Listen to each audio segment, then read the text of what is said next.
दूर कहीं एक जंगल में गौरी नाम की चिड़िया खाने की तलाश में घूम रही थी। बहुत देर तक घूमने के बाद भी उसे कहीं पर खाना नहीं दिख रहा था, इसलिए वह थक हार कर एक पेड़ के नीचे आकर बैठ गई। खाने की तलाश में तो पूरा दिन निकल गया, फिर भी मुझे कहीं पर खाना नहीं मिला। दिन भर आज मैंने अनाज का एक दाना भी नहीं खाया। अब मैं क्या करूं?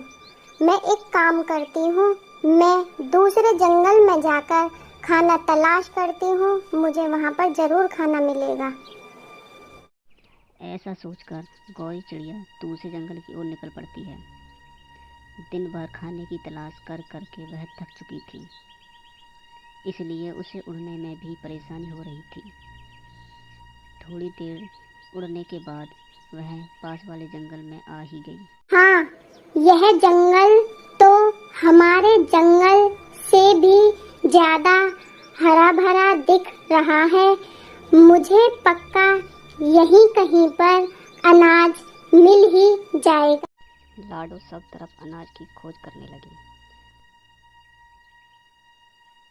तभी उसे जमीन पर अनाज के कटे हुए पौधे दिखाई दिए। वह उसके पास चली गई।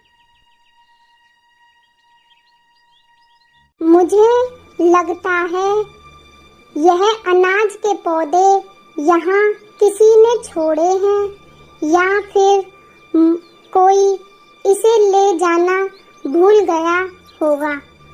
कहीं अनजाने मुझसे कोई गलती ना हो जाए।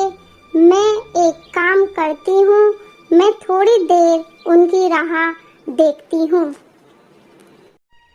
गौरी जमीन पर गिरे हुए उस अनाज के मालिक का इंतजार करने लगी। बहुत देर हो चुकी थी, परंतु कोई भी पशु पक्षी उसे लेने नहीं आया।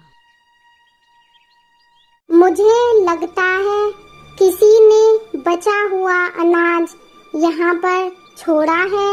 मैं इसमें से थोड़ा अनाज घर लेकर जाऊंगी। गौरी अनाज के पास आ गई। तभी उसे कहीं से आवाज आने लगी। चिड़िया, मुझे बचाओ, मैं यहाँ पर फंसी हुई हूँ। अरे, मुझे ऐसा क्यों लग रहा है कि मुझे कोई पुकार रहा है। गौरी ने आवाज की तरफ ध्यान दिया, लेकिन उसे कोई आवाज नहीं आई। गौरी ने सब जगह खोज की, परंतु उसे कोई दिखाई नहीं दिया।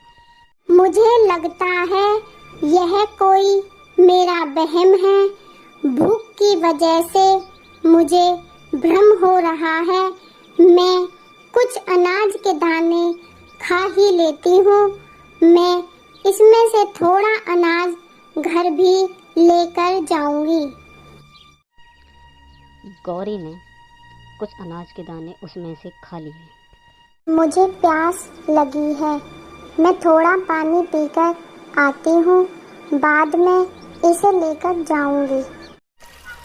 पानी पीने के लिए गौरी एक नदी के पास आ गई। उसने पानी पीकर अपनी प्यास बुझाई। चलो, अब मैं अपने घर चलती हूँ।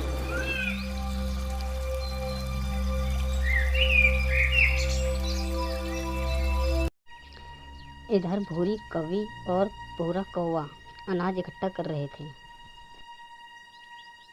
भूरा जी, हम बहुत देर से अनाज इकट्ठा कर रहे हैं, परंतु अभी तक इतना अनाज जमा नहीं हो पाया जितना होना चाहिए था। अरे भगवान, यह अनाज इतना ही है जितना उसे होना चाहिए था। नहीं नहीं, दाल में कुछ काला है। कोई है जो हमारा अनाज चोरी कर रहा है। हम एक काम करते हैं, हम यहीं कहीं पर छुप जाते हैं और हम उस चोर का इंतजार करते हैं। भूरा कौवा और कौवी झाड़ियों के पीछे छुप जाते हैं। गौरी पानी पीकर अनाज के पास लौट रही थी। तभी उसे किसी ने आवाज लगाई।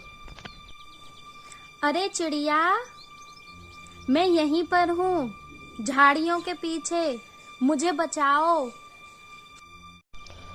गौरी झाड़ियों के पास जाकर देखने लगी।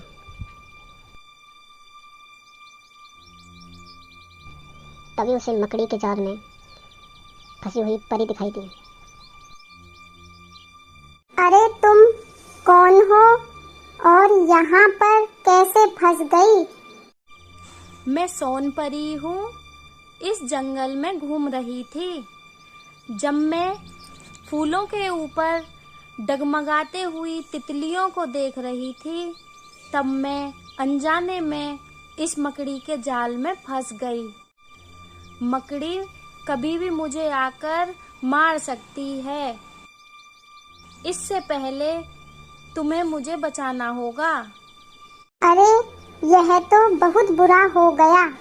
तुम तो परी हो, तुम तो अपने जादू से यहाँ से निकल सकती हो। तुमने ऐसा क्यों नहीं किया? हाँ चिड़िया रानी, मैं हर एक ख्वाहिश पूरी कर सकती हूँ, परंतु मैं दूसरों की मदद कर सकती हूँ, खुद की नहीं। अब मैं क्या करूँ? हाँ, मेरे दिमाग में एक आइडिया आ रहा है। अगर मैं एक विश बताऊं तो क्या तुम उसे पूरा कर पाओगी? हाँ, क्यों नहीं। तो ठीक है, मेरी यह विश है कि यह मकड़ी का जाला यहाँ से गायब हो जाए। परी को गौरी की चतुराई बहुत अच्छी लगी।